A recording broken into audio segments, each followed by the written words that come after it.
ሰላም እንዴት ናችሁ? ወደ ፀሐይ ቲዩብ ቤተሰቦች ሰላማችሁ ይብዛላችሁ በያላችሁበት። እባካችሁ ሼር፣ ላይክ፣ ሰብስክራይብ አድርጉኝ። ኧረ ተው እናንተ ተለምናችሁ አታውቁም እንዴ? ይኸው ለመንኳችሁ። ዩቲዩብ ምንም እየተንቀሳቀሰልኝ አይደለም። ማርያም በጣም እየደበረኝ ነው። ኢቭን የምሰራቸው ስራዎች እየታዩ ስላልሆነ እያቆምኩት ነው ያለሁት ማለት ነው እንዴ። አንዴ እንኳን እንደው አይሳሳታችሁም እንዴ እናንተ? ምን አለ ሰብስክራይብ፣ ሼር፣ ላይክ ብታረጉ በማርያም ምን ችግር አለው?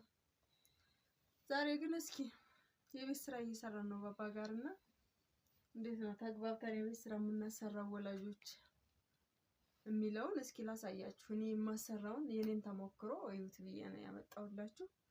ባባና እኔ ማትስ የቤት ስራ ልንሰራ ነው አሁን። እሱ እየሰራ ነው ያለው ግን ያው እኔ ማግዘው አንዳንድ ነገር ካለ አግዘዋለሁ ማለት ነው። ዘርግተናል መጽሐፍ። ይኸው ማትስ የቤት ስራ ላይ ነን።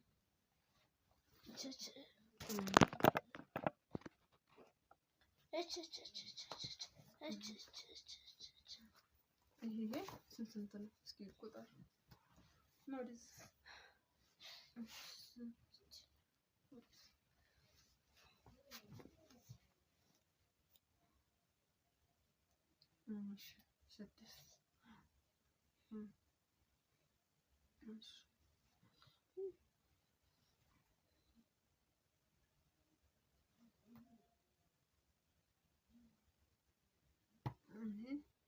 አራት አይደለም የኔባት ምን ተመሰለ ቁጥር አንድ ነው። አንተ ቁጥር እኔ ላሳይ አንድ ይችኛው እሱ የታለ? ይሄ ቁጥር ቆይ አትቸኩል። በጣም ቸኩላል ባባ። በነገራችን ላይ የቤት ስራ ስንሰራ ቸኩል ነው ከልክ በላይ። 1 2 3 4 5 6 7 8 ነው የምጽፈው። 8 እዚህ ጋር 8 ነው የሚጻፈው። ኮሽ 8 እንጻፍ። እሺ እዚህኛው 3 ቤንች ይሉታል ቶሎ። እሺ እዚህኛው እና ቆይ ላሳይ። እንደዚህ እያደረግን ስንሄድ ነው አሪፍ። 1 2 3 4 5 6 7 8 9 10 11 12 13 14 14 እሺ 15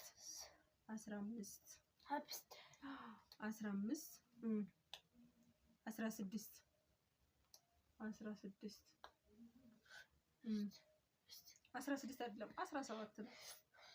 17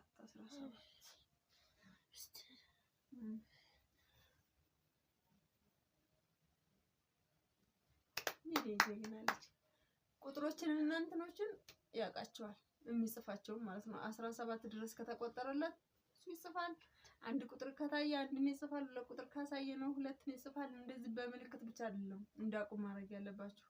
ምልክቱ 1 2 ብለናቸው 2 ብለው መቁጠር ሳይሆን ጽፈው ማሳየት አለባችሁ። 2 ፊደሏን እንዴት ነው ስትጻፍ ያን እዛ ላይ ነው ወላጆች መስራት ያለብን ስራ ማለት ነው። ለምን ካላችሁ ለምን ካላችሁ ካልጻፉት የለም። አንደኛ የመጻፍ ልምዳቸው እየዳበረ አይሄድም። ሁለተኛ ፊደሎችን በጽሁፍ አያውቋቸውም። የሚያውቋቸው በቃል ብቻ ነው። ስለዚህ እዚህ ላይ መጠንቀቅ አለብን። በጣም ብዙ ጊዜ ደክም ያለውን አንድ እንዴት እንደምትጻፍ፣ ሁለት እንዴት እንደምትጻፍ፣ 3 እንዴት እንደምትጻፍ ባባል በጣም ነው እየጨቀጨቅኩ አሳይቼ የለመደልኛውን እስከ 20 ያሉትን ይጽፋል። ከዛ በላይ ያሉት ሊቸግሩት ይችላሉ፣ ግን አግዘዋለሁ። እየቆየ ሲሄድ ደግሞ በራሱ ጊዜ እንዳቃቸው ስለፈለኩ ነው። ምክንያቱም በጣም ባበዛሁበት ቁጥር ጫና ይበዛበታል። ለዛ ብዬ ማለት ነው። እነዚህ ደግሞ ስንት ናቸው? ቁጥር አንተ ራስህ ቁጥር 1 2 3 4 5 6 7 8 9 10 11 12 ጻፍልኝ።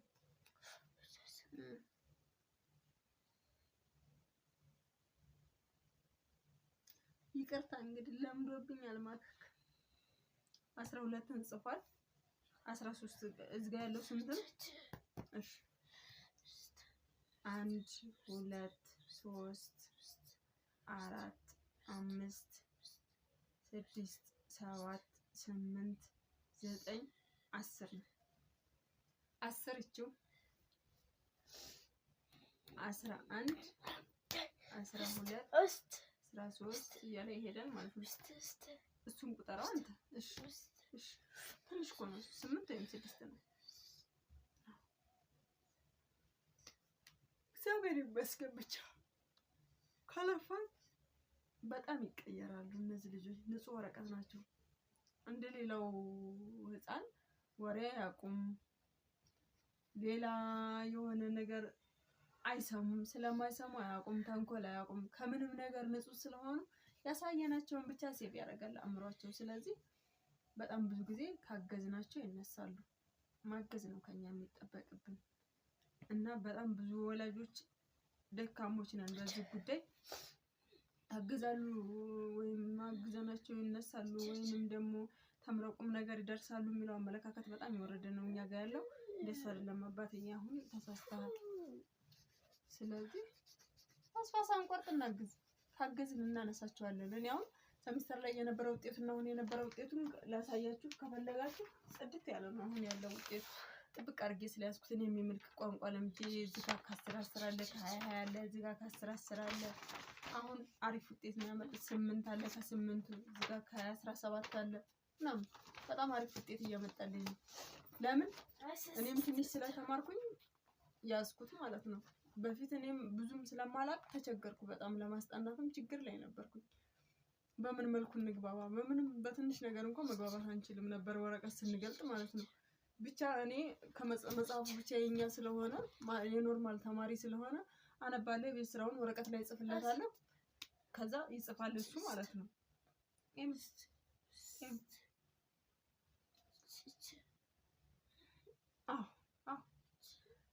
ከዛ አፍተርኑን እንግሊዘኛ እየሰራ ነው። አሁን ደግሞ ኢቭኒንግ እንደዛ ነበር የምሄደው። አሁን ግን ቸሩ መድኃኒዓለም የተመሰገነ ይሁን። ትንሽ 1-3 ወር ተማር። የ3 ወር ኮርስ በወሰድኳት ሞክርለታለሁ። ለምን ከልቤ ስላየው ትንሽ ከዛ መጽሐፍ ላይ ምንም ላይ እያጠናናሁኝ የሚያቀተኝን ነገር የቤት ስራው ላይ አልቸገርም ማለት ነው።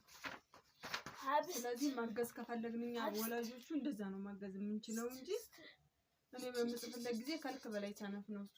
ያን ያክል እንትን አይልማ እየሄድ አይደለም። ያሳየሁትን ብቻ ያጻፍኩለትን ብቻ ይጽፋል። እዛ ላይ ያሰፍራል። ፊደሉ ምን ይበል ፊደሎችን ብቻ እንዳቀማመጣቸው ያስቀምጣቸዋል። ከዛ ውጪ የሚያገኘው ነገር የለውም። አሁን ግን እሱ እንዲሰራ ነው ማግዘው። እዚሁ ሁኜ እያሳየው ይሄ እንደዚህ ነው ስለው ራሱ ይጽፈዋል አይደል? ስለዚህ ያን ራሱን ለምሳሌ ማስ ራሱን እንዲጀምረው ነው የማረገው። በራሱ ጣት ደምሮት አብረን እንደምራለን። ያንን ራስ ጻፈው ነው የምለው። ራሱ ሲጽፈው ምን ይለምዳል? ፊደሎችን ያውቃቸዋል። እንደገና በድምርም ያውቃቸዋል። በአቀማመጥም ጣቱ ላይ የለመደውን ፊደል ወረቀት ላይ እንዴት ይሰፍራል የሚለውን ራሱ እየተገነዘበ መጣ ማለት ነው።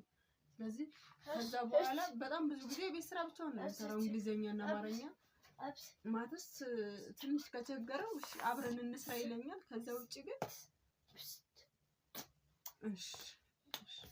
በጣም ጨርሻው ጫዋለው እያለኝ ነው። ሁሉንም እያለሁ ነው ይሄውናለች ወደ 2ኛ ክፍል በደንብ ነው ማልፈው እያለ ነው። ስለዚህ ከረዳነው የማይነሳ ምንም የለም። የኛ ድክመት ብቻ ነው ልጆቻችንን የሚያዝግብን እና እናንሳቸው፣ እናግዛቸው። እኛ ጎበዝ እንሆን ወላጆቹ። በእርግጥ እኔ ጎበዝ ነኝ ማለት አይደለም። እኔ ጎበዝ አይደለሁም። በጣም ልፍስፍስ እናት ነኝ። ያው ግዴታዬ ስለሆነ ነው የማደርገው እንጂ እስካሁን የት ነበርኩ የሚለው በራሱ ይቆረቁረኛል። ልጅ 11 ዓመት እስከሚሞላው ድረስ አንደኛ ክፍል እንዴት አቆየሁት የሚለው ራሱ በውስጤ ሳስበው፣ በእርግጥ ኮረናውም ምንም ነበር ያወሳሰበብኝ። አዲስ አበባ ለመምጣት ሳስብ ነገሮቹ ተምታቱና ጊዜውን አቆየሁት። ግን ከዚህ በኋላም ቅርብ ነው። የምር የተኛችሁ ወላጆች ተነሱ። እኔ ሁሌም እላለሁ የተኛችሁ ወላጆች ተነሱ። በመብርሃን መስማትና መናገር የሳናቸው ልጅ ያላችሁ የተኛችሁ ወላጆች በተለይ ህፃን ከሆኑ በህፃንነታቸው አስገባቸው። በጣም ታፍ ተማሪ ሆነው ትልቅ ደረጃ እንዲደርሱ ከፈለጋችሁ። ምክንያቱም እድሜያቸውን አትፍጁባቸው። እነሱም እንደኛ ናቸው። በቃ ከኛ በላይ ያስባሉ፣ ያውቃሉ። ስለዚህ ተነሱ የሚል ምክሬን ነው የምመክረው። ሰላም ደሩልኝ፣ ሰላም ሁኑልኝ። እስኪ ላሳያችሁ እንዴት እንደምንሰራ ብዬ ነው እኔ። ከዚህ ባሻገር እግዚአብሔር ይመስገን ልጅን በማስተማር ከልክ በላይ ስኬታማ እንደሆንኩ ነው የሚሰማኝ። ሰላም ሁኑልኝ። አመሰግናለሁ።